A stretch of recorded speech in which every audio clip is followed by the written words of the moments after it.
check out Cajun Lights, your complete dog hunting outfitter. Tracking equipment, leashes, collars, dog supplies, and much, much more. You can find it all at CajunLights.com. And don't forget their outstanding lineup of lights. You can find it all at CajunLights.com.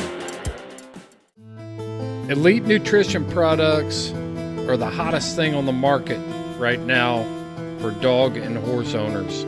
And Houndsman XP is a dealer. You can find all their products on our website at houndsmanxp.com. Over the past 5 years, you've tuned into this podcast, and I don't take it lightly. We have built a mutual trust. And when I recommend a product, it's because I believe in it, I use it, and I'm given my seal of approval for that. I'm putting my name on that. And with Elite Nutrition products, I do trust it. I do use it. I've seen great results with their essential dogs, their pre and probiotics, their tick-borne disease treatment. It's all natural. It's a great alternative to pharmaceuticals when used appropriately. If you expect extreme performance, you need Elite Nutrition. Available from houndsmanxp.com. One thing that I will not forget that happened in falconry was I had a red-tailed hawk catch a very large rattlesnake, and I did not know what to do. Thank God he was there, because the red-tailed hawk had 1 foot on the middle part of the body and then on his head, and it was literally ripping its fangs out. And I was like freaking out. And in his eyes. Oh, in his eyes. It was so sad because I like snakes. I actually do humane relocation of rattlesnakes. Like, I didn't want to kill it. So we had to execute the snake, and my bird was like high for a couple days. His pupils were all It messed him so up. he got some venom. And he was like, whoa, you could tell he was just not himself. Hey, what's up, everyone? Welcome back for another episode of the Falconry Chronicles podcast, and it's been a crazy few weeks. I just had my 42nd birthday.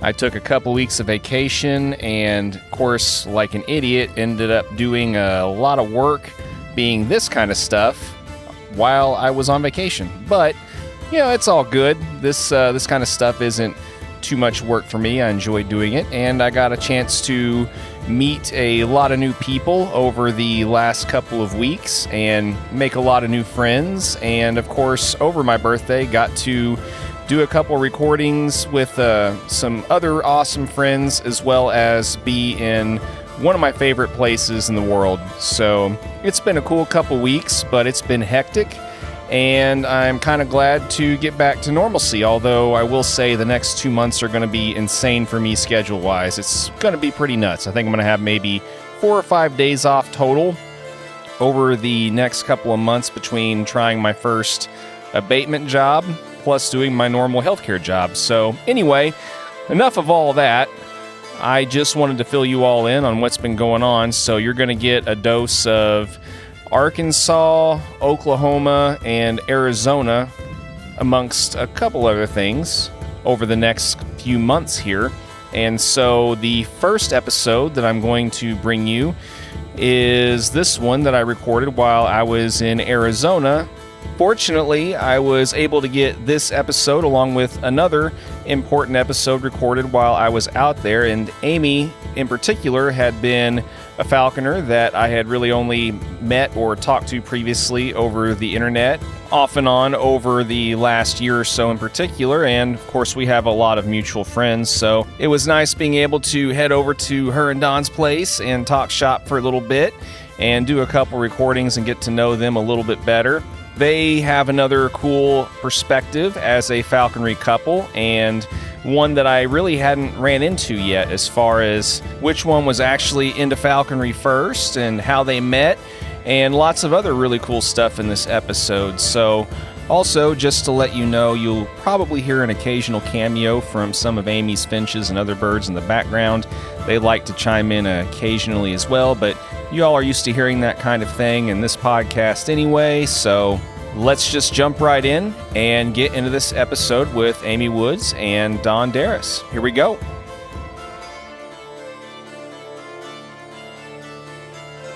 Mead is good. I'm glad I brought the mead up. You know, That's nice. yeah. Good. Thanks, Jen, if you're listening, for making really good mead and wine.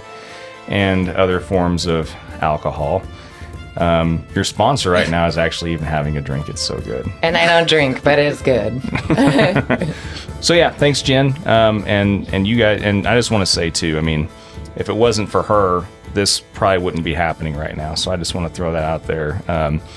She's an absolute rock star and sweetheart for offering some accommodations to me over a few days. And it's allowed me to record with Jerry and then, of course, with you guys and, have dinner and also hang out and stuff. And it's nice to have kind of gotten to have known you a little bit over the last couple days and stuff. And thanks for allowing me to invade your personal space for an afternoon to do this. No problem. No problem. Yeah. So, I mean, as far as what you all are up to these days, I mean, I've noticed...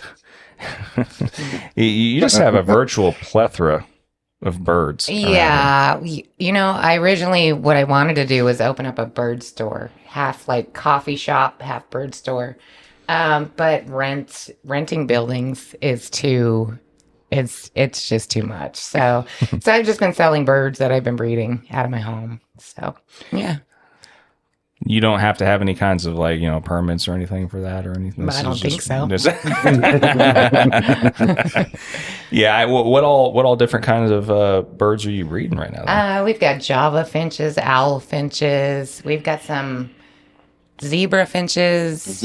What else do we have? I have a plum-headed parakeet. I don't know if you've ever seen those, but they're stunning. But I don't know if I'm going to breed him.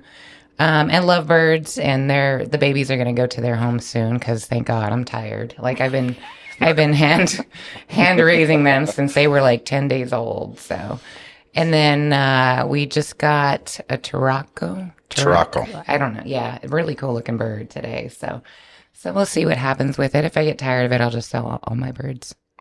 Yeah. But I love my birds. So. And how do you feel about this, Don?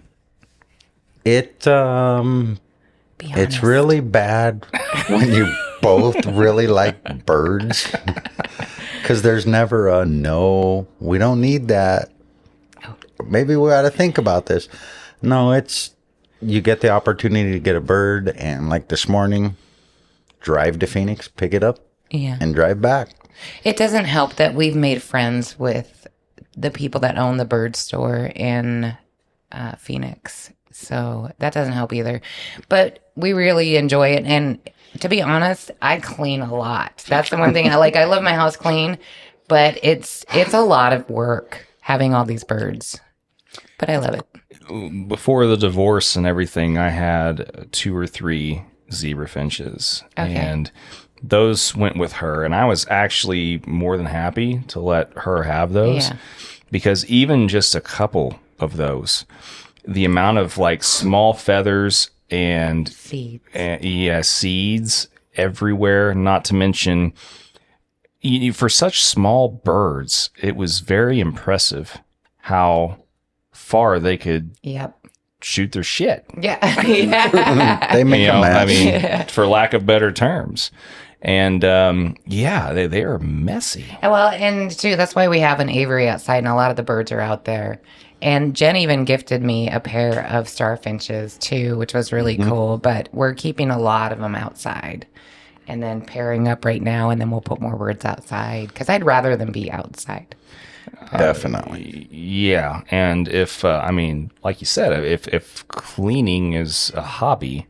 And, a favorite pastime, then that's one thing. Sure, by all means, bring all the little things in here and, just literally get up on step stools, ladders, and all kinds of crap just to literally get every nook and cranny because there's gonna be crap there with this many birds. Oh, yeah. Yeah. Well, I mean, we're fine. There's little things you can do, like putting big rugs out that catch the seeds, and we put stuff behind the walls to catch anything so it doesn't stick to the walls. But there's a lot of little things you can do. So makes it a little easier. Yeah. If you say so. My couple of forays into all that. I'm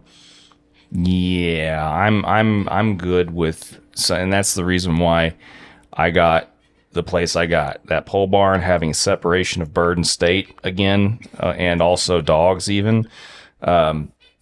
there was no way I was going to, I mean, even just the 2 burrowing owls and the barn owl that I have, sometimes that even alone drives me nuts in such a small little house. And even the kestrels inside, I love them, but they tear every little piece of fur, and it's obnoxious. I mean, they throw guts everywhere. I finally just started taking the guts out before I feed them because I'm like, this is so gross. But I love them, but they are the messiest, I think, of all of our birds. And they love to shred stuff. Oh yeah, they love to shred stuff. Well, and I've noticed too that a non-hungry kestrel is one of the messiest birds because they just love to take the food. They'll take the tidbit from you, but they'll just flick it. Yeah. They'll flick it across. Oh yeah, it's fun for them. Yeah, it's just a little game. You know, they love being little asses like that. Or the caching. Yeah. Well, there's that too. I mean, I don't know. Yeah, we're so silly sometimes, I think, for continuing to live in this world, but it is what it is. I mean, it makes it a little bit easier. Like I said, I mean, keeping those birds outside probably smart because while I haven't seen your whole menagerie, so to speak, I can imagine that you've got a lot of stuff out there that if you had to have in here, it'd be too much. It would be too no much. way. Yeah. And on that note, one of the most disgusting things I've ever seen in my life, I actually went and got a mallard or 2 from a lady that bred domestic ducks one time for a baggie. Well, and that ironically was the baggie that ended up killing my prairie falcon too that I had, as a side note. But that being said, she had a whole metric crap ton of different species of ducks in and around her property and kept a lot of them also in her house. Oh my God. Oh, wow. Ducks shit everywhere. It was disgusting. And it's like this watery. Oh my God. See, I can't do that. It was terrible. I promise you, my house does not look like that. It was terrible. But you guys keep a nice clean house. I'm like you. I don't like living in. I can't do it. No, yeah. Yeah. I don't blame you. Well, and Don, you've got a little project going on over here too, I do. right? I do. Yeah. So how long have you been experimenting with this whole thing? 2 years? Yeah, a couple years. Couple years we've been breeding the quail, mostly Coternyx, and just to offset the cost of feeding the raptors in the off season. And not only that, but when we were getting some of these quail we were ordering, they stunk. Oh, yeah. They were super small. Like our jumbos are huge. And if we'd order a jumbo, it would be like a medium or a small quail. And we're like, this is ridiculous. Yeah, I think their jumbos were 100 grams, 150 grams. Our average is about 300. Yeah. So. Yeah. The Coternyx, they get pretty big if you keep letting them grow. But after a certain point, you pretty much have to cull them because they're not going to get any bigger than just eating your food. Yep. But yeah, no, I know exactly what you mean. I've got it like I was telling you before we started.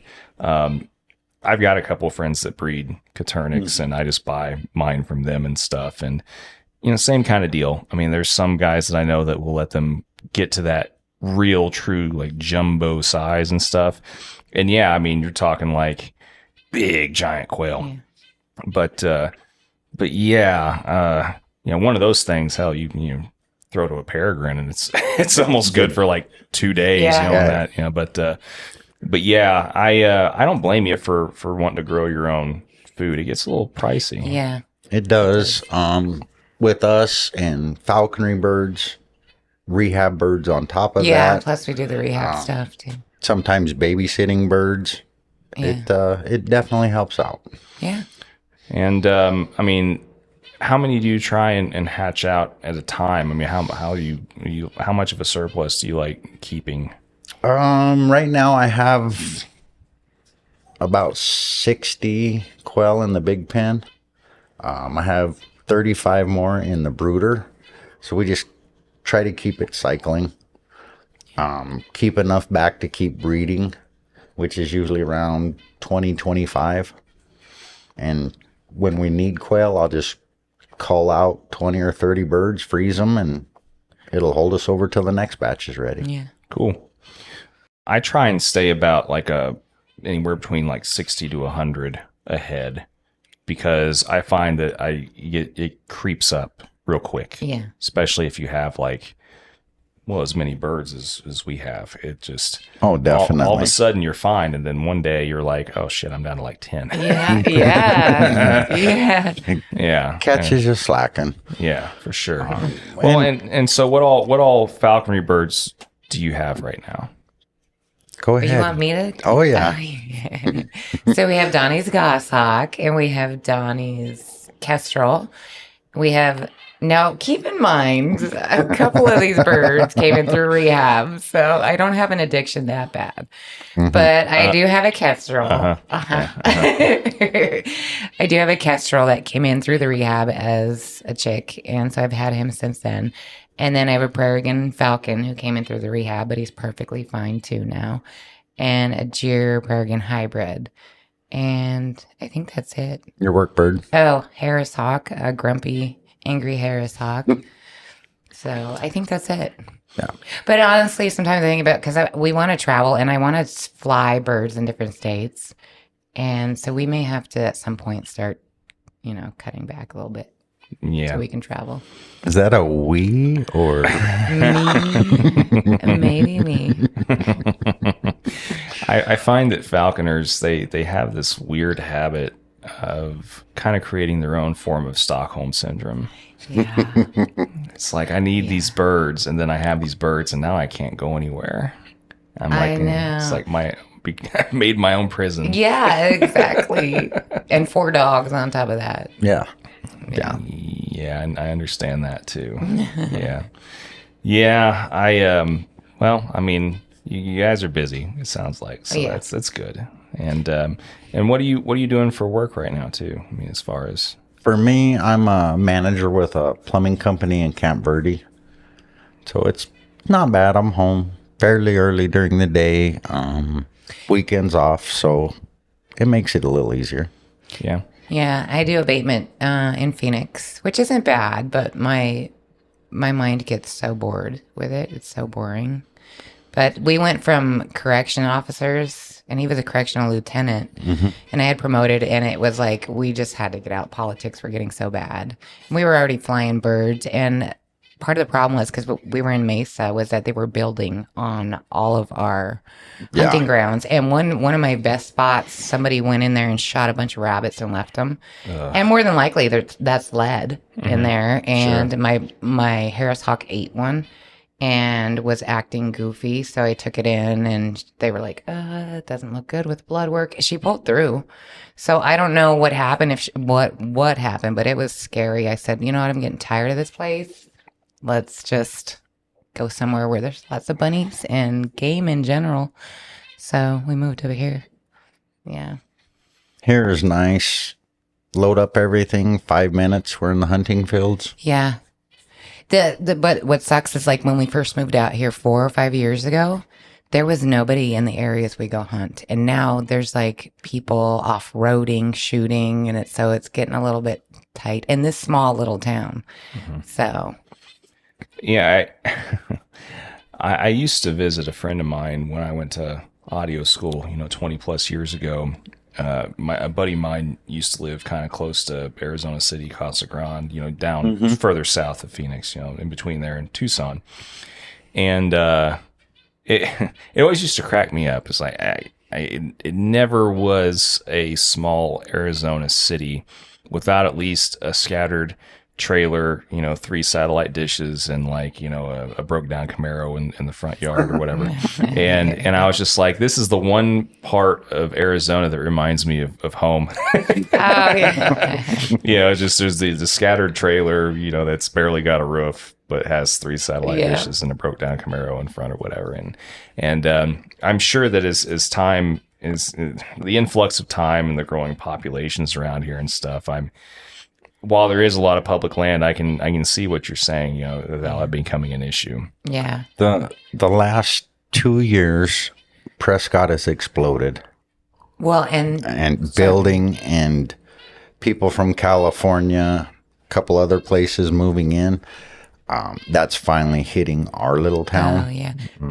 And remember, we have people that are like living off the land in like motorhomes now too. Like they're just taking their motorhomes down there and taking over these spots too. So nothing's being done because I think by law, as long as they move every so many days, they can go back and park in that spot. So it just kind of sucks. But we're looking into investing in some land, and we can hunt there. Other falconers can hunt there. That's one of our dreams. So yeah, fair enough. Yeah, I think that every falconer has those dreams of buying up that piece of commercial real estate that all of a sudden goes up for sale, but for years has been like one of their primary hawking spots and stuff. And you're just like, I know. you know, It's so ick. and it's just like you talk to your buddies, hey, anybody want to chip in and go with me on this $10 million plot of land? So we always have, Spot.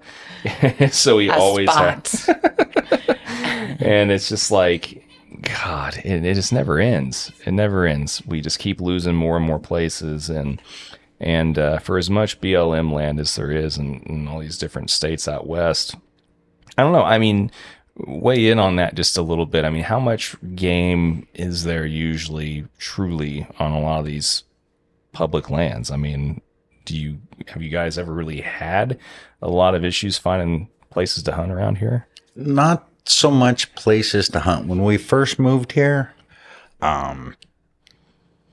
rabbits, quail, jackrabbits, they were everywhere. And over the last 5 years, with the squatters and different stuff going on, it's been harder to find game. Yeah. Well, I think we're in a little bit of a drought too, and that doesn't help. I think the rabbit hemorrhagic disease kind of, because like you would see them splattered in the road in this town too, and like I think they're coming back, because when I was taking my kestrel out every day, I was seeing jackrabbits, cottontails, and that's how it used to be. In the last couple years, it's just been like dead, and hoping they come back. So. Yeah, I mean, it's cyclical about everywhere, but whenever you throw in viruses and other diseases and stuff, I know it always puts kind of like a dent into.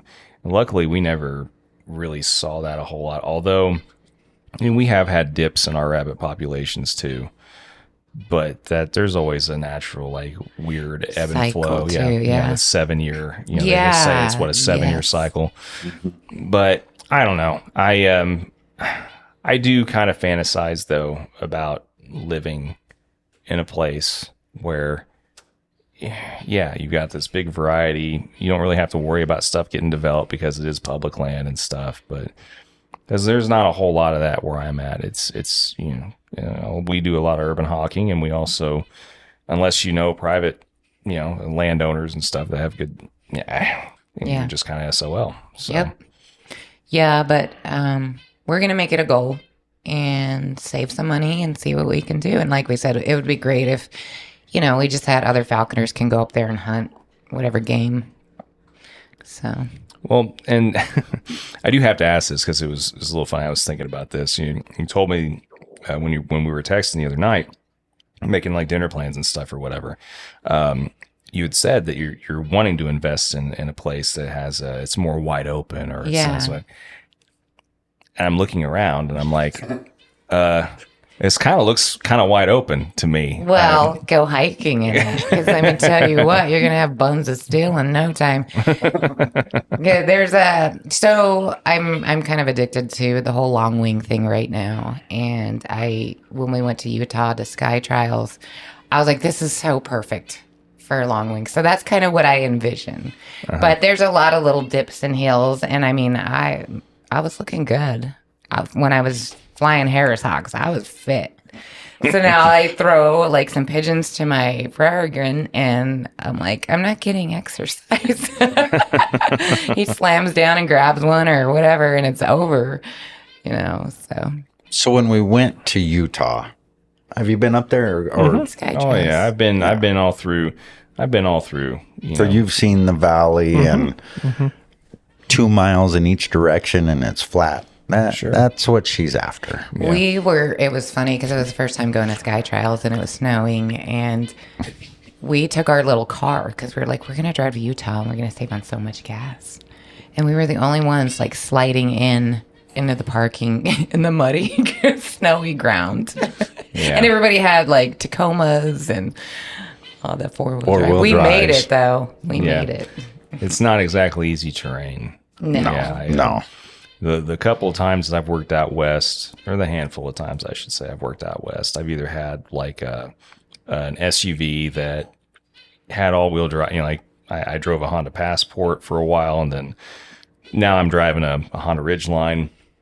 If you don't have at least some degree of an all-wheel drive, four-wheel drive, something or another with some kind of a raised body, good luck to you. Yeah, definitely. Yeah. We do have the big truck. Yeah, we both have our own four-wheel drives, but we were like, let's just be cheapskates. And then we can spend that money on falconry equipment. Seems logical, right? Yeah, best laid plans and that whole logic thing. It never goes wrong. No. Ever. Well, and so I guess talk a little bit then, because when we were at dinner last night, we were talking about all kinds of stuff that I wish that we had just been recording the whole time. But to that end, I mean, you guys said that you were each already kind of into falconry and stuff separately and things like that, or how remind me again how that goes. Okay, so I was a falconer. We met in prison. Yeah. So it's a love story. Yeah, it's hot. We met in prison. So we started dating. He thought, oh, that is so cool. I'm like, yeah. He's like, I don't want to do falconry, but that is so cool. But he wouldn't get close to my birds. And then he started like, I want to feed them. And I said, okay. And he started feeding them and watching me hunt. And then one day he goes, I want to do this. I go, let's do it. So he went and got his license, and I kind of, who was it? Ron Palmer was Ron Palmer. Very cool guy. Taught him to make a killer sparrow trap. And so, but I basically was sponsoring him because I was his girlfriend, and we lived together, and he had his bird. I was like, this is what you got to do. And he had a pretty, not to toot my own horn, but he had a pretty successful first 2 years with his Harris hawk. Yeah, definitely. Yeah. At that time, Ron was traveling, working out of state. So it was a lot of communication through emails, phone calls, text. He was very communicative. Yeah, he was checking on you, make sure everything, and then you'd reiterate that, he showed me that. So, it's good stuff. Yeah, that's, I think, I'm trying to remember. Thinking back on the several couple falconry podcasts that I've done, you guys might be the first, if I remember right, and I could be wrong because, once again, after releasing almost 180-ish or whatever of these, it's like the details get foggy after a while, but I think you guys are the first one where the woman taught the dude. Oh. That's all good. I told him too. I said, when we started dating, I said, listen, when falconry season comes, this comes kind of first, and dinner's going to have to wait or whatever. I'm like, so you're just going to have to deal with that. And he said, okay. Yeah, I think... he dealt with it really well. That sounds... that's a very interesting, it's an interesting way of getting, it's kind of like just reverse from almost every other scenario. Either both were already in it, or usually it's the guy that's already in it and the woman takes, interest in whatever. I didn't know that. But I think I can't remember. There may have been one other, but I can't remember there being one off the top of my head right now. They better pipe up when this comes out. Yeah, especially after a few glasses of sparkling mead, I can't remember if there's one where it was the dude that learned from the woman. So it's interesting. It's interesting, not that it matters, but I wore the pants a little bit on that one. Yeah. Just with that? No. Right. No. Yeah. Not exactly. I picked up on that vibe at dinner. Oh, did you? Yeah. So And how long ago, roughly, was that? Well, how long have we been dating? I don't keep track of it. I'm like a dude. I'm like, I don't remember. 5 or 6 years? I got. So I've been a falconer for 11 years. I got my license in 2019. Okay. So then. almost 6 years ago. Yeah. Okay. And since then, it's still been primarily, well, I mean, it was aside from, the tossing the pigeons to your peregrine and stuff. I mean, primarily dirt hawking though, right? Oh, yeah. Yeah. So my sponsor passed away when I wasn't even complete with my apprenticeship.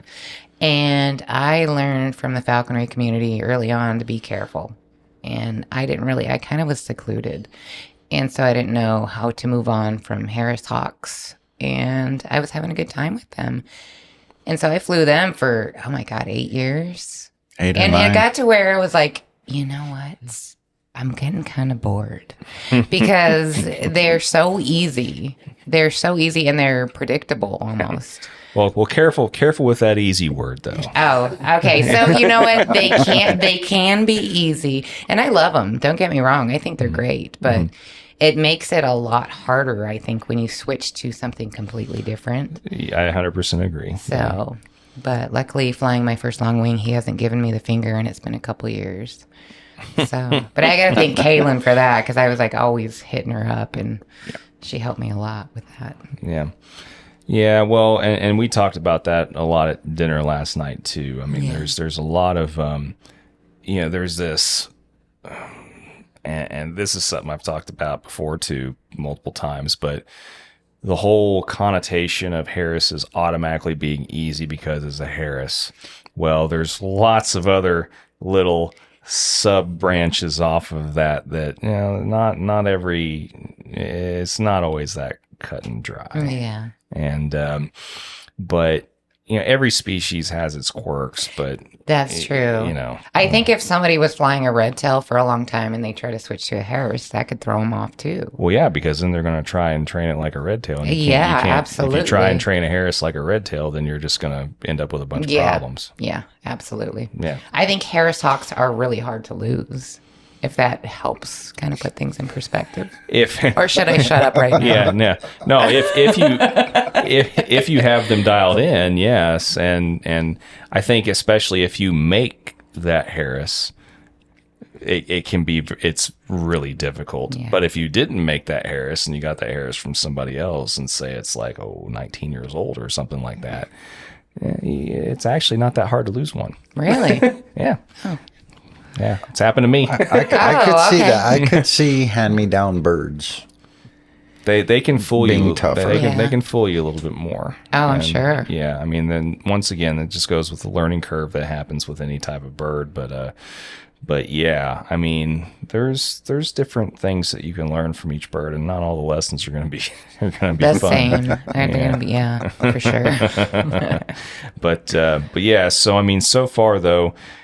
I mean, aside from just the obvious, I mean, is it one of those deals where you think you'll always end up either for work or for, falconry? Will you pretty much always fly a Harris or some other Boodio or something like that? Or do you think you're going to completely migrate away from them at some point? I'd like to really become successful with long wings for a little while, and then maybe a Cooper's hawk, which I know we talked about accipiters last night and we were like crossing our eyes and everything. And I love them. And that's fine that you do. Like, I support that, but I don't know if I have the patience, but I want to try a bunch of different things. And then if I go back to dirt hawking, I can be like, look, I know what I want, so I think everybody needs to kind of have an open mind like that. It's good for them. But it is what it is. I think we touched on it the other night. Doing different species, being in falconry, you never stop learning.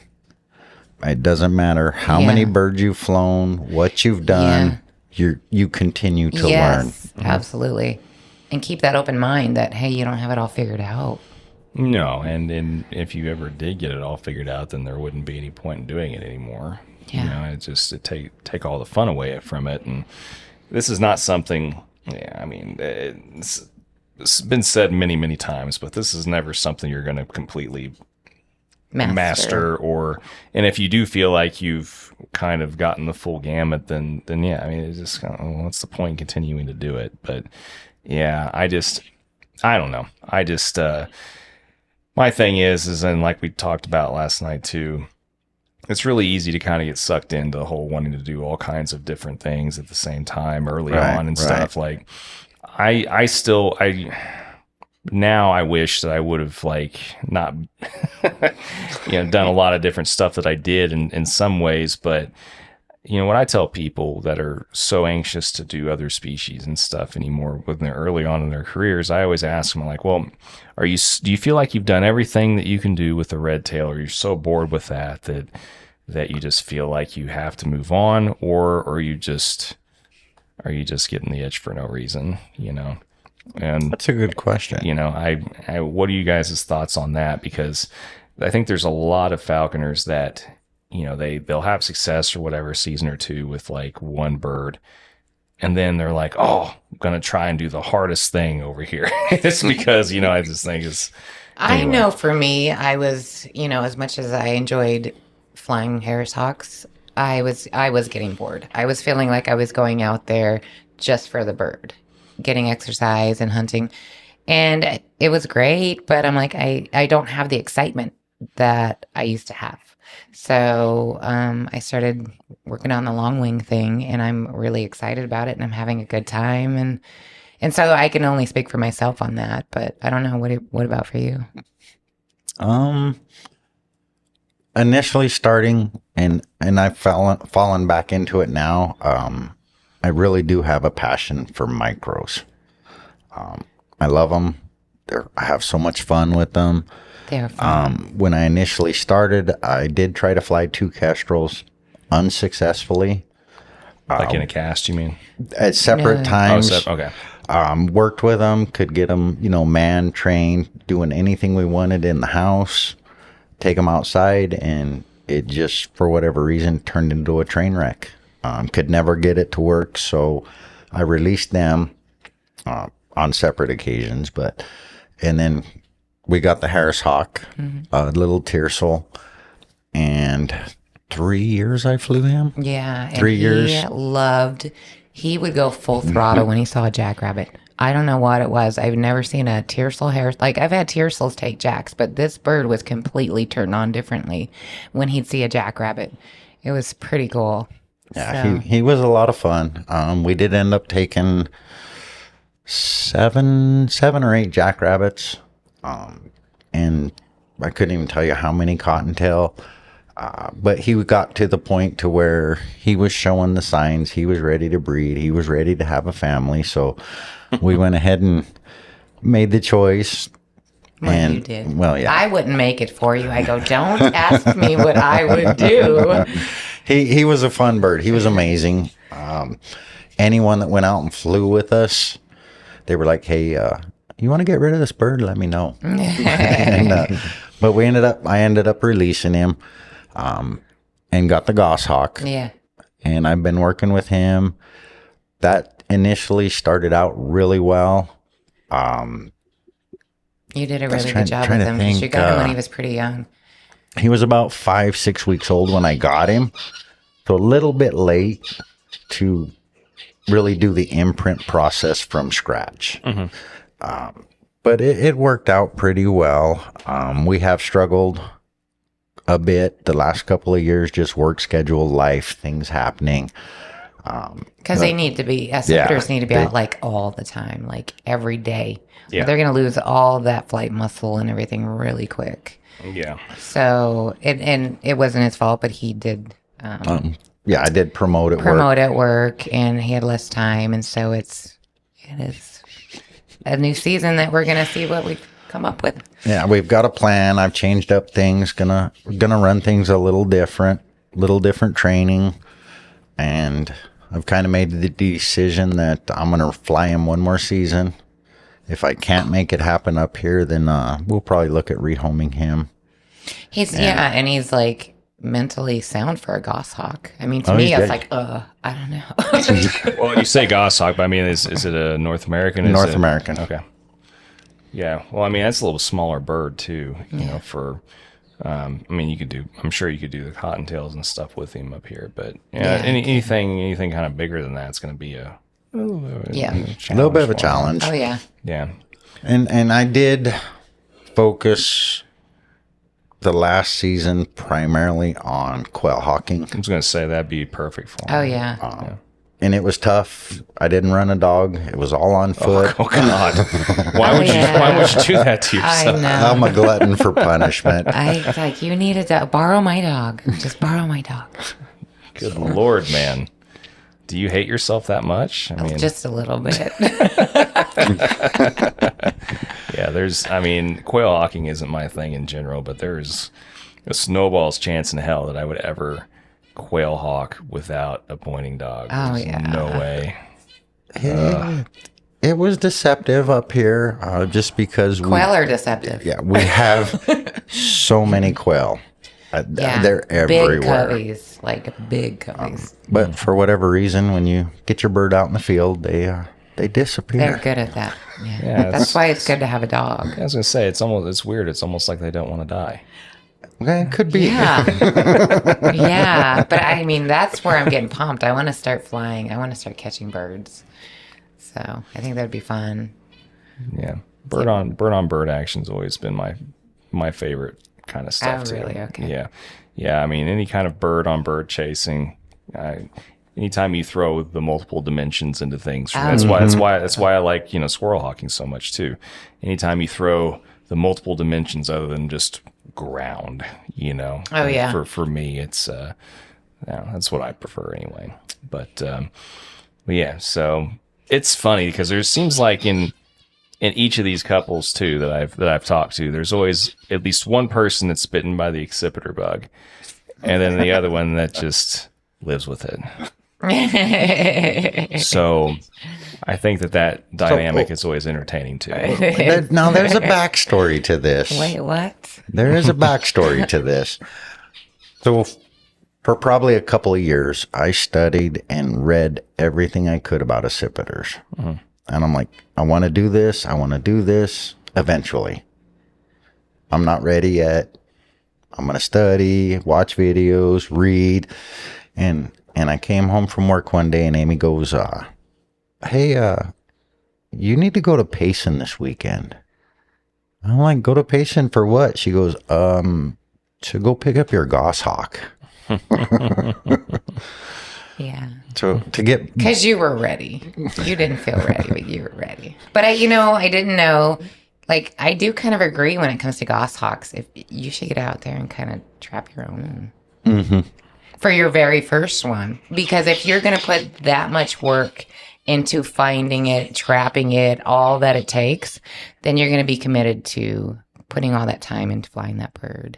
Yeah. So it was kind of my mistake, but we learned from it. So. Well, and it's a cool experience. Like also, I'll never forget the trip that I went on with other guys to go and find goshawk nests in Wyoming and stuff. There's definitely something to be said for getting your own from the wild and everything. And sure, there's nothing wrong with buying a bird. There's not. And to be honest, I think everybody would agree that buying a captive bred bird in the end is substantially cheaper. oh, definitely.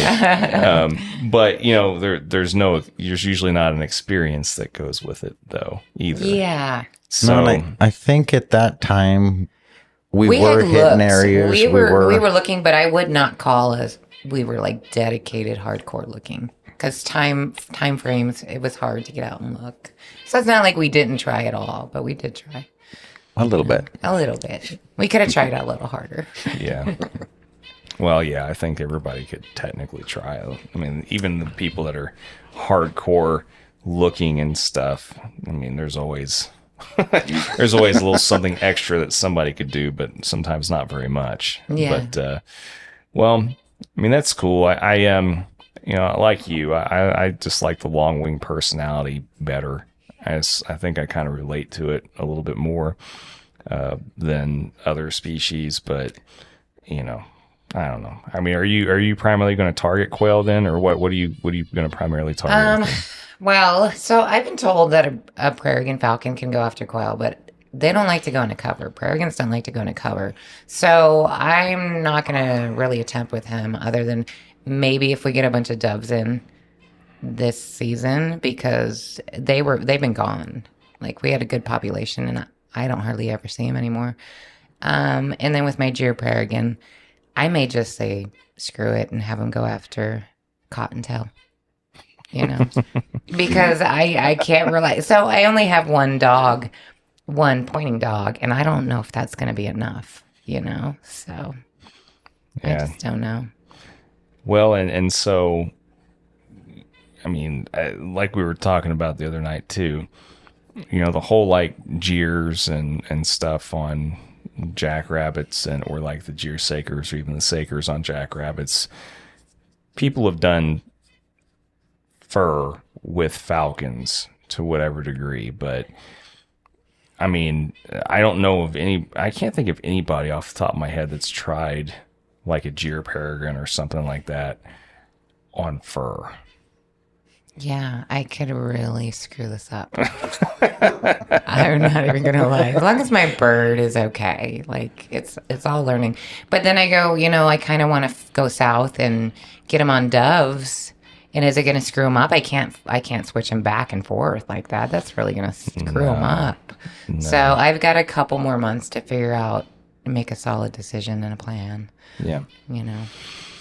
Yeah, well, I mean, it'll either work out or it won't. Yeah. Yeah. And I tend to dive in head first on things because I get tired of waiting for, you know, answers or help. And I'm like, I'm just going to try it. I'm not really sure there's very many people that'd be able to help you with that, because I don't know very many people that's really done that or even attempted. I mean, sure, once again, the Gyrs on the other stuff. It's going to be a big FAFO. Yeah, basically. Yeah, you'll find out. One way or another. And then, like, I'll trap a Merlin or something. I don't know. Something I can get on birds, but I do want to bird hunt at some point, you know. Yeah, I've had a couple of interesting scenarios tossed at me recently for Merlins and stuff, and that's still something I want to try again at some point. Also, there's just there's all the things and so much time. You know, I mean, I know. I don't know how you guys are, but I've really had to have several come to Jesus moments with myself over the last year or so, especially on just time. Yes. Yeah, because I'm going to be flying 3 birds this season. So I'm like, okay, let's buy a camper shell for my truck and put birds and dogs back there, you know, and just get a couple knocked out and then fly the Kestrel in the morning or whatever. So like before I was like, this is too much. One bird is a lot. And now I'm like, I'm just deeper into the sickness. I don't know if I'll get out. Well, and so the abatement stuff, though, are you doing that seasonally then, or is it? Yeah, so during the summertime, it's just too hot down. It's in Phoenix, so they're hitting 117 temps. And not only would I throw a big fit about having to work outside, they pretty much shut it down. So I can't. I get too sick working in heat like that. And the birds, it's hard on the birds, and nobody's outside. So why? You can pay me quite a bit of money to stand around with my hawk, but at some point I'm just going to walk away. I'm going to go home. Just going to go sit in the air conditioning. Well, what kind of abatement are you doing though? I mean, it's just resort work for now. I did a vineyard job a couple years ago, and it was fun. It was fun, and I liked being like by myself in the middle of nowhere with just my dog and my birds. No offense, but it was really cool. And mostly I was shooting. So, and my Shiba Inu, he was a huge help, believe it or not. He would, because they put these long rows of nets on some of the grapes to keep the birds out. Well, they accidentally trapped some of these birds inside. So it took one time for my Shiba to understand if I smack a bird down, you got to grab that thing. And he figured it out real quick, and he saved me hours and hours of trying to chase birds out. So he just watches, like, what are we doing next? What are we doing? Hops in the side by side. Like, I love that dog. So, yeah, pretty cool. That's nifty. Yeah. And I always like talking to people about their favorite dog breeds and stuff too, and falconry and otherwise. So, I mean, is that one of your favorite breeds and will continue to be one of your favorite breeds then? Yeah, and I didn't even know it. So I was one of those kids where, screw the Barbie dolls, man. I had the dog books out in front of me, the dog encyclopedias. I was out catching lizards and snakes, and you couldn't put a dress on me. So I read about Shibas, and I go, that, and I didn't really like small dogs that much. I was like, I want a shepherd, I want a Rottweiler, I want all the big dogs. And I go, but I would probably take a Shiba. And I read that they were bred to hunt. And a lot of people get these Shibas, and they're on the Shiba sites, and they're like, that my Shiba killed 2 rabbits this week. And I'm like, good Lord, did you not research this breed? Because they were bred in Japan to hunt, and they'd have them in packs, and they would bay wild boar. And so when I got away from my ex, because that was a nightmare, I kind of gifted myself a Shiba. And he's been amazing. They're very stubborn. I don't recommend them to first time.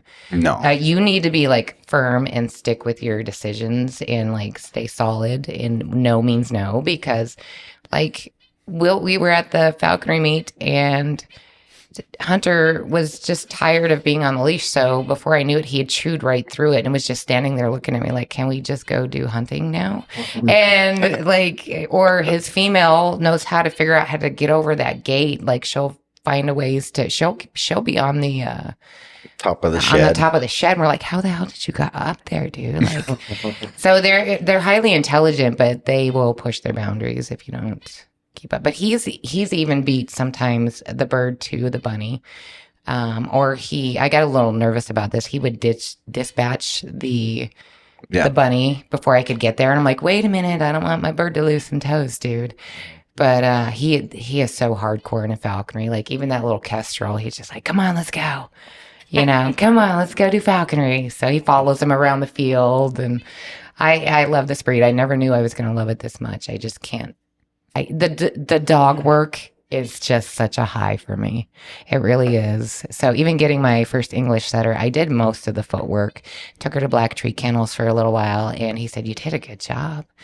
And he helped me hone in some things with her and gave me some tips. And she will go out and, especially pigeons, she'll point. She kind of runs past the quail sometimes, but I need to get her out. I need to get her out more. But so the dog work just is my high, I can relate. Yeah. I don't think there's a single falconer that runs dogs and then wants to go back to not running dogs. No. So. Oh man, I just can't picture not having the dogs for that. It's so much fun watching them work as a team. We flew Harris's in a cast, and we flew them over dogs. That was fun. If you haven't experienced it, it's amazing. It was cool it's because so much fun.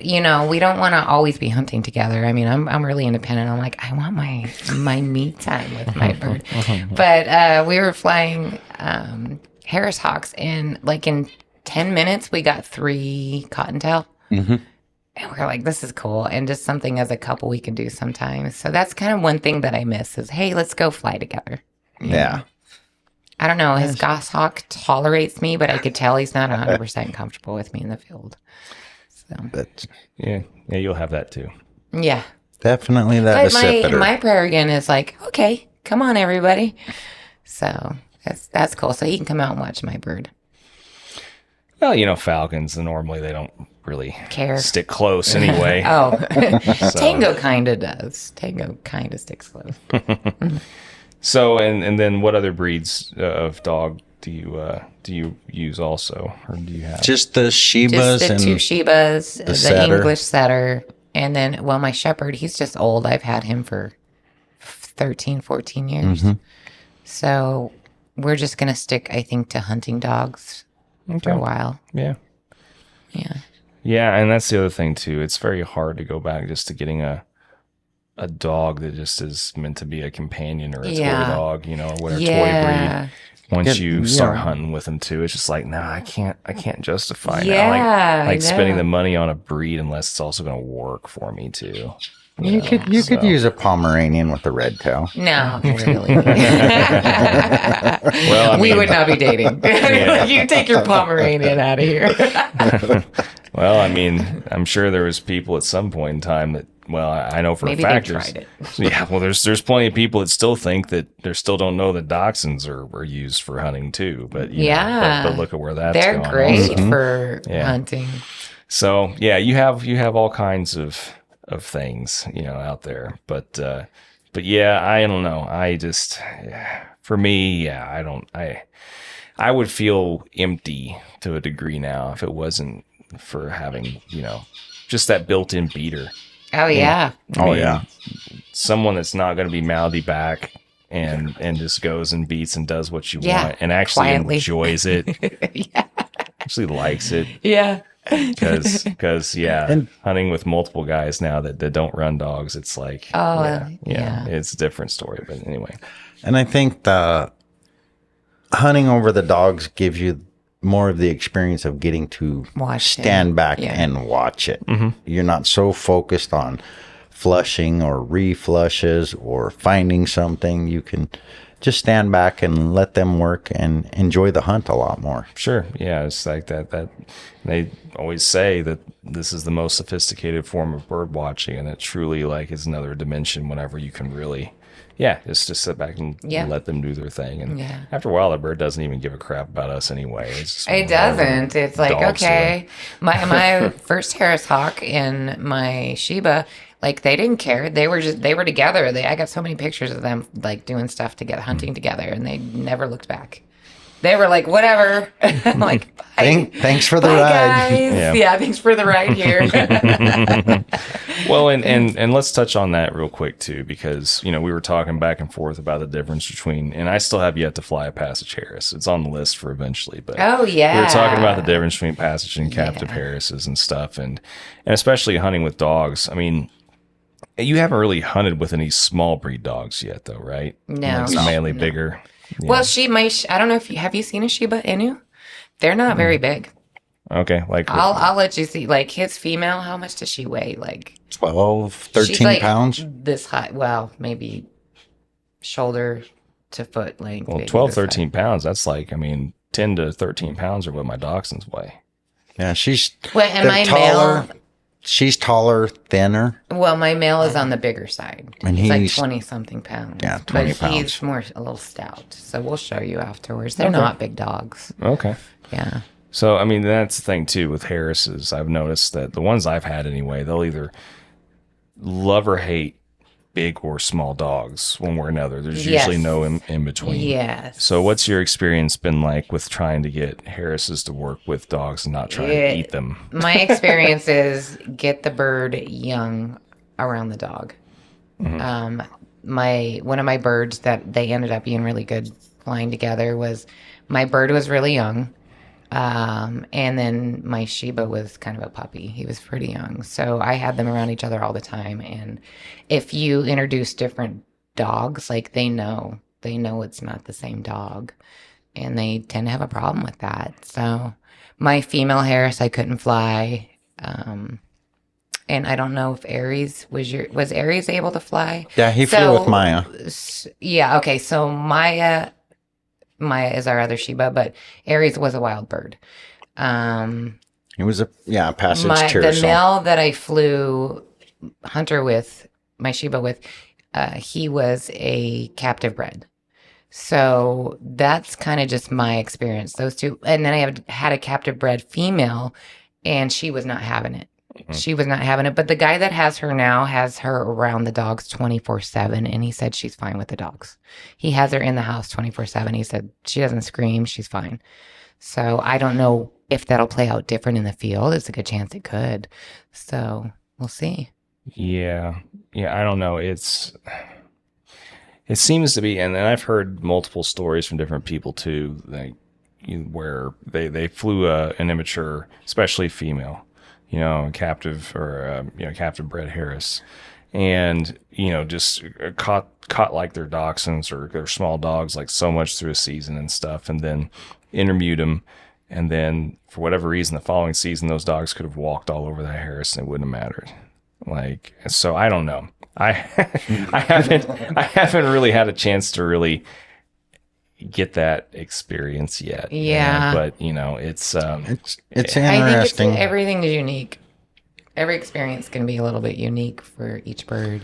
Yeah. So it's hard to say. But I've always heard, really good things about passage birds and their relationship with different stuff like that. It's I've heard multiple people say that it's easier to assimilate them for whatever reason than Yeah, my experience with Passage Harris was totally different than with captive bred. Totally different. I mean, it's like they're a little more accepting of things like that. They're just appreciative because they're like, okay, flesh my dinner, But I did fly the goshawk over the Shiba. Not as much as I wanted, but a very little bit. But when I got the goshawk, he was with her all the time. Yeah. So he was raised around her, and sometimes I think he's and that was better around her than me.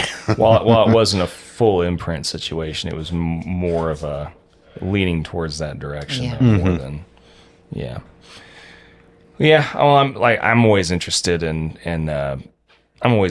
hearing different people's experiences with those things, because I still have yet to experience like that perfect hunting team yet. I still haven't gotten it. I've always had to work through some degree of BS or, whatever. I mean, that's the reason why I pulled my Vizsla out of retirement this past season, was because my Harris would fly over her, but wouldn't fly over the dachshunds without trying to eat them constantly. Oh, yeah. So, she would do fine with them for about 10 or 15 minutes or whatever. And then all of a sudden, whatever. And then, I'm peeling a bird off a dog,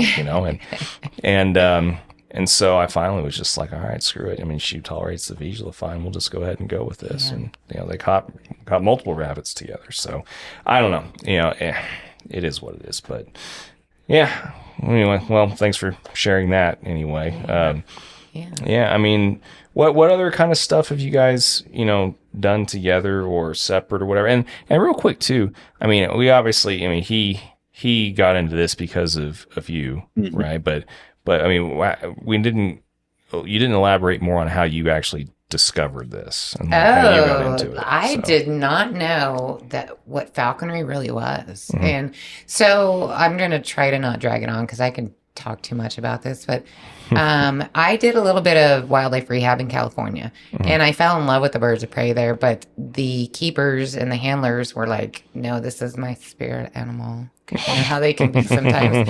And you're like, well, I just want to learn. And it just made me even that much more fascinated with it. So I had moved to Arizona, and I kept looking for something to be around them, even if it was just rehab. I just wanted to learn and be around them. And I couldn't find anything near me.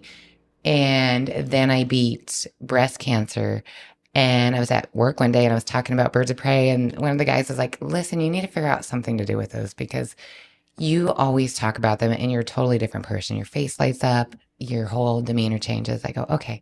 So I'm leaving work that day, and I look up and there's a red-tailed hawk soaring, and I go, okay, that's the sign. And so I go home and I keep looking and looking. And then Arizona Falconers Association popped up, and I was like, well, okay, cool. I know that's birds of prey.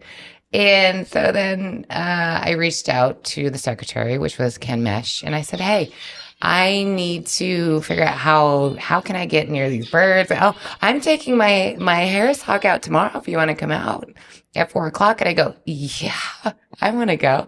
So I go, and I still don't completely understand what it is. And his Harris catches a jack. And I was like, so I had so many different things going on in my head. It was cool. It was like kind of sad. I'd never really killed an animal. Well, I did bird hunting. So, So, but I was still hooked. I was hooked. He's like, come over and meet everybody. And then I started fleshing for everybody and going out all the time. And they're like, we think that you should do it. Just take the test and we'll sponsor you. And I said, okay. So he was even in Montana when it was trapping time. And I had my license and I couldn't wait. And maybe it was a big no-no, but I found 2 families, Harris Hawk families on my own.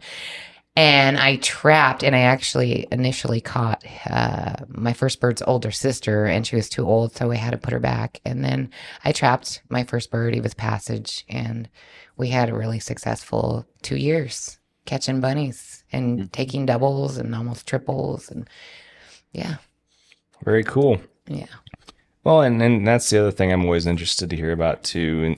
And I'm always interested to learn kind of what the differences are, because I mean, I do really encourage people to learn what the regs and stuff are like in other states than theirs, just so they can kind of either appreciate or be like, man, I'm really glad I don't live in that state, or Yeah, or whatever. absolutely. But I mean, it's cool that, you can, and it only makes sense for states like Arizona, New Mexico, and whatever that have native Harrises and stuff, for that to be able to be a bird that you take initially or whatever. Yeah. Like in Indiana, we you can only either start with a red tail or kestrel, so very common, but then like your second bird can be a captive bred Harris.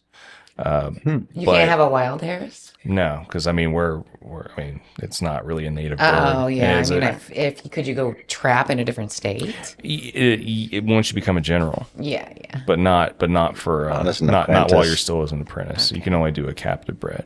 So anyway, there's and once again, there's just different states allow different stuff, and so real quick, refresh my memory. What are the birds you're allowed to have as an apprentice starting off here? Kestrel, Harris Hawk, red-tailed hawk, Great horned owl. great horned owl. As an apprentice? Can you do a screech owl too? No. Oh, great Those horned owl. four. Yeah. But who's going to do great horned owl? Harry Potter fans. I'm kidding. I'm just kidding, guys. Owls are cool. He's gonna They're have to just edit different. that. Oh no, that's getting left in. And so and that's either captive bred or Passage, or is that is there delineation there? I don't think there's a delineation. I don't know if you can have any captive bred. I'd have to go back and look. I don't remember. You can. You can have captive bred. Yeah. But I don't remember which is which. Honestly. Okay, gotcha. The only requirement on the Harris is Which we don't recommend captive breds. they have to be banded, 2 years. because there's the band They limit. have to be banded. So there's a hotline you call, and it's Game I think and it's Fish. at Fish and Game, or Make sure they have. 600 birds or something, and they cut it off, or I don't remember if They're it's never 600, filled. but They're never filled. Like. Unless it's non-resident, then those Yeah. magically get filled. yeah. Yeah, I don't know. That's so not fair. But yeah, that's the only one we have to band, I think, is the Yeah, the Harris Hawk Harris. band. And the Prairie Falcon. Or I'm thinking I'm getting too far away. Yeah. Well, that's cool. Well, I mean, is there any other thoughts or any kind of other stuff that you'd like to? I mean, I guess we could go a little bit before we get into story time and the usual stuff. Oh, I love story time. When we're winding down here. But I guess now would be a good time, though, just go ahead and share your thoughts about, your whole experience with, since we just did the episode I just recorded the episode with Jerry and stuff. And what have your experiences been helping out with the Raptor Center and stuff? Awesome. Lots of goodness, because a lot of the people that we know that volunteer there, for one, are just amazing, and we love them. They're our quirky little family. And two, we're learning a lot. And it's something, maybe something we can learn to apply to one of our falconry birds if it's severely injured. And I feel like I'm giving something back, even though it doesn't have a detrimental impact, putting these birds back in the wild if you can save them. But I feel like I'm giving something back, and I enjoy it. So, yeah. Yeah. What about you? I love it. Yeah, it's cool. It hit me pretty hard the other day, because we've rescued 2 Harris Hawks from the same family in this neighborhood, and we've been watching them for years. And the female ended up doing pretty good. She's with another falconer now. And She was a car strike. Yeah, and then we just had to euthanize. I just picked up her brother Thursday. No, day before, and we had to euthanize him because the electrocution it did so much damage to him, and like I had a hard time with that, and I don't know why, but it's our little neighborhood Harris Hawks. Like it's kind of sad. So, but no, yeah, it was tough, and then getting to work with the Raptor Center. Obviously, we get to experience birds and working with birds that we normally don't get. You can't normally work with. Yeah, that's very true. So, but it is we just get around great people, knowledgeable people, and Jerry is just a plethora. I'm like, if we're gonna be on the podcast after Jerry, we're just gonna fall flat. Jerry's just such a plethora of amazing information, and we love Definitely. Him. Yeah.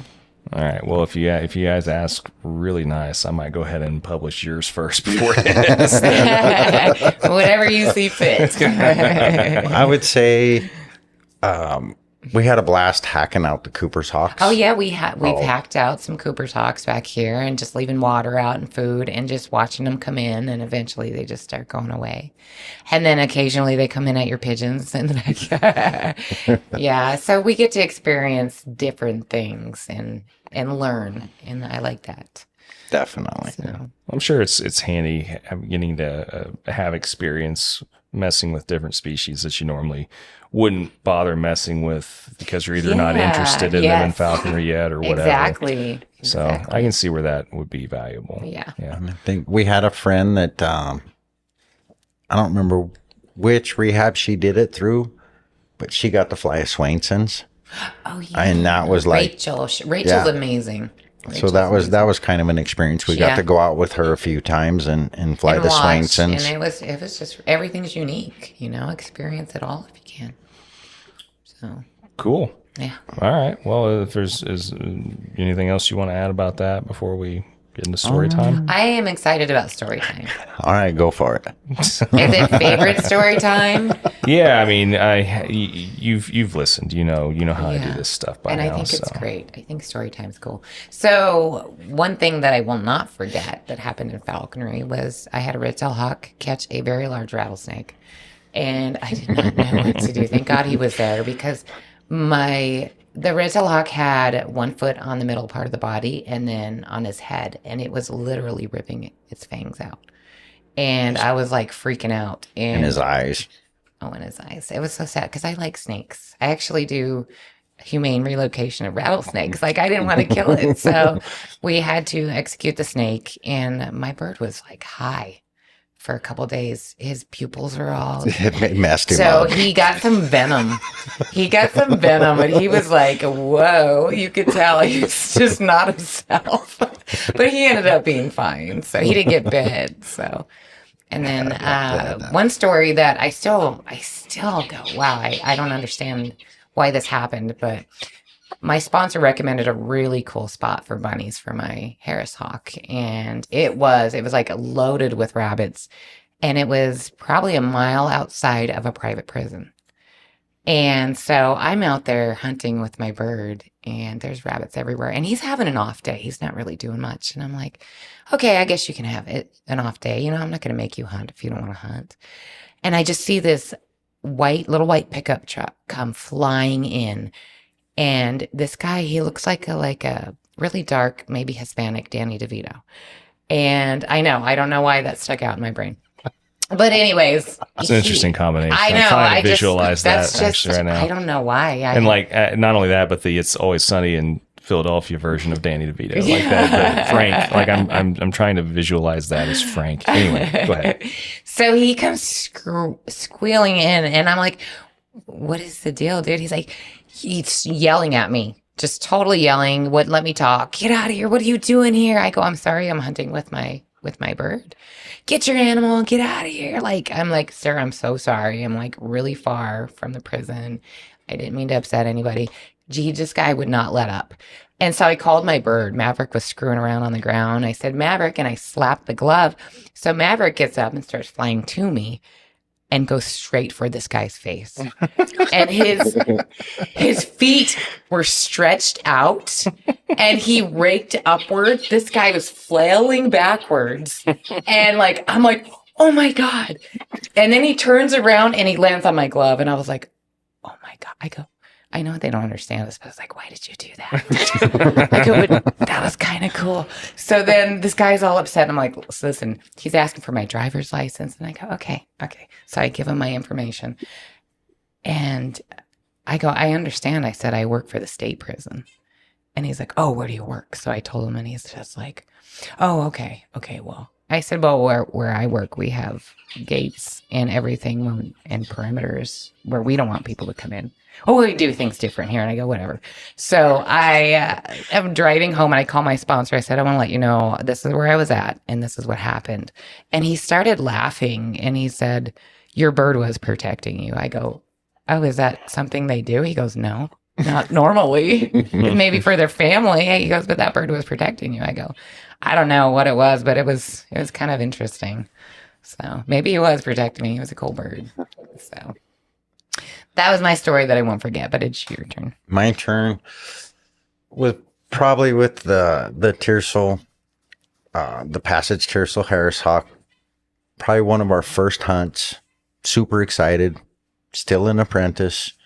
We get out in the field and I got him on the fist and we're going and he explodes off the fist and goes blowing into all this brush after a bird. And I'm like, oh, this is awesome. And then he comes blowing back out of the brush and lands on the glove, butt wiggling and looking at me. And I look down and he's got the bird nest in his talons. He brought you the nest. That was it. He brought the nest back. I was like, that's probably one I'll never forget. Oh, and he went after a deer. Yeah, he did chase the deer. Yeah. We jumped a doe. We were hunting back here in the canyons and jumped a doe, and he went after her and chased her and raked her a couple of times and then peeled off and flew back to me. And he's looking at me and looking at her and looking at me, and I'm like, some of these Harris hawks have some huevos on them because my first Harris, and I was like, I need to stop falconry now because he bumped a great horned owl out of a tree. He killed a Cooper's hawk and he killed a long-eared owl. And I go, you're just nuts, dude. I don't know. I don't like this part. Yeah. Well, you guys have heard some of my stories too. Yeah. So, I mean, I'll second that all day long. Yeah. You know, as I tell people all the time, I jokingly say, but seriously say, a lot of my best memories in falconry are with Harris's hawks. And a lot of my worst memories in falconry are with Harris's hawks. Yeah. So, anyway. definitely. Yeah. Any other experience? Well, what about a hunting story or experience, together when you've been together? I think our highlight was flying the Harrises in the cast. Yeah. And catching the 3 cottontail in 10 minutes. I mean, that's a hard one to top. He did find a Gila monster eating baby bunnies one time. I know it's a little off topic. I thought that was fascinating. But it was kind of cool because our birds were working as a team and we had some good couple time while we were out there doing it. And it was fast. It was almost too fast. It's like, okay, maybe we need to look into different species. Imagine that, a woman telling a guy that 10 minutes was too fast. I know, isn't that a shocker? Yeah. Oh, I'm sorry. We're still talking about falconry, I promise. Yeah. The birds. Not the birds and the bees, just the birds. Yep. Of course. Yep. Okay. Well, I mean, is there anything else that you guys want to kind of touch on or discuss before we wrap this up? Or I don't know. I think we've discussed a lot of it. We're always, our door is always open if a falconer is struggling and doesn't know who to talk to, because I've been there. So in a non-judgmental way, if somebody is struggling with a bird and we can help, we're happy to do it. So yeah. Cool. Yeah. Well, let's get a piece of advice from each of you, and we'll just call this good. Okay. Go ahead. I would say, like we discussed earlier, you're never done learning and growing in falconry. So always keep an open mind. And if you're going to get a species you're not familiar with, find somebody who's going to take you under their wing. And so you don't mess it up too bad. Yeah. I think mine would be for apprentices or aspiring falconers would be to go out with everybody. Yeah. Absolutely everybody you can. Hunt with them, spend time with them, because in this sport, you're going to meet the good, you're going to meet the bad, and all of them are going to teach you something. Absolutely. It's what you take away from it. Who taught you that? I wonder. Well, that's very true. Yeah. Very true. And there's a lot of lessons that we don't think that we're going to want to learn whenever we get into this, and then some of those turn out to be the best ones, unfortunately. Yeah. Very true. Yeah, definitely. Yeah. All right. Well, cool. All right. Any last thoughts before we call this good? I can't think of one more thing. Happy hawking and have fun. Yeah, just have fun. Have fun, everybody. Well, thanks again for having me and letting me invade your life for the equivalent of maybe like a half a day over the last couple days here and stuff. Oh, it was fun. It was our pleasure. Yeah, no, it's been cool getting to know you guys some, and to extend my little dysfunctional falconry family, a little bit further. And no, thanks again so much. Appreciate you. Yeah, no You're problem. welcome. Thank you.